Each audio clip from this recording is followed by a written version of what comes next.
Lesson 5, week 5 in the books.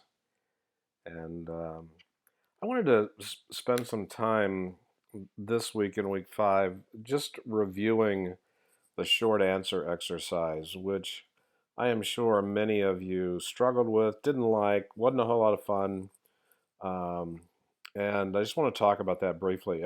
I will, again, peek under the tent here, tell you every term that I teach this course.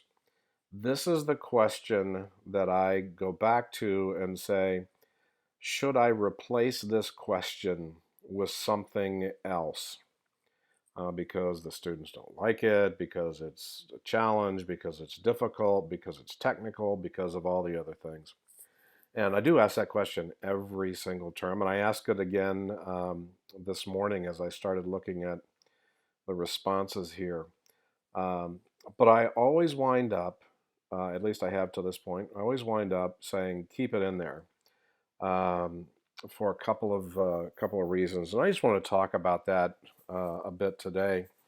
And you'll see these comments down the right-hand margins of your paper. So I wanted to speak a little bit more to that. Again, this lesson was very very technical, um, but at the heart of this is it to me, it gets down to words and words you use, um, and being able to develop charts and figures for sentences, for words, for implications that you use.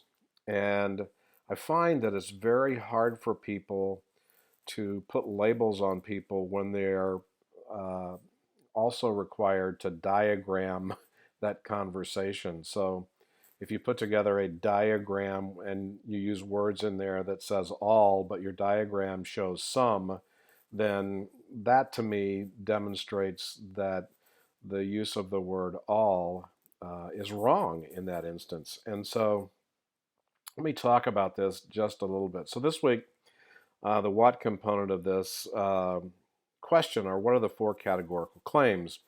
And so, again, this gets very scientific, but it's really easy when you begin to think about it. It's either all or none, or some are, or some are not. And so, the key thing as you begin to look at these is to realize that the claims that you make in regular conversation, the claims that politicians make, the claims that products make at your company, um, well, chances are all fall into one of these four different categorical claims. And so if you decided to take that and to map that out for people, visually it would be very descriptive. Sometimes verbally it's very difficult to describe. But here I want to take you back to some of the things that you probably learned in basic English in high school. Would be the term of subject and predicate. So the subject is what or who is the statement about, and the predicate tells you something about the subject. And so if you begin to look at and break your claims down into there is some person or some activity that are connected, then perhaps that helps you understand that. Many of you, probably more in technical terms, um, have used Venn diagrams, and it will show you how this subject and how this predicate will associate. And so I remember in college, I was one of those sadists. I took logic classes as electives. My friends were taking golf and tennis, and for some reason I said, I'd like to take advanced logic as we go forward. And in going through that, I've probably, again, done thousands of Venn diagrams.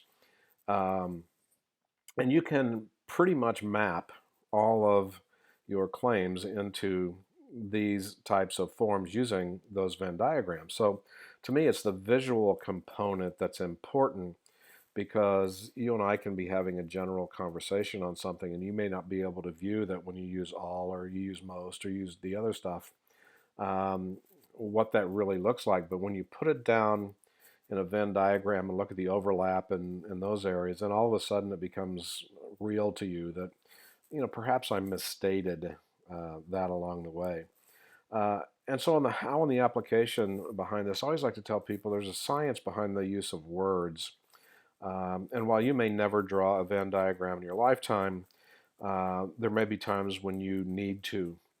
If you find yourself in technical roles or those things where words seem to be missing, just start drawing circles and do those and show your team how the things connect as you go forward. So again, I know this is probably not your favorite short answer exercise in the program, but it does have meaning and it does have bearing as we go forward, as it relates to the words you choose and how you choose to connect them. So hopefully this explanation was helpful for you. Have a good week. Take care.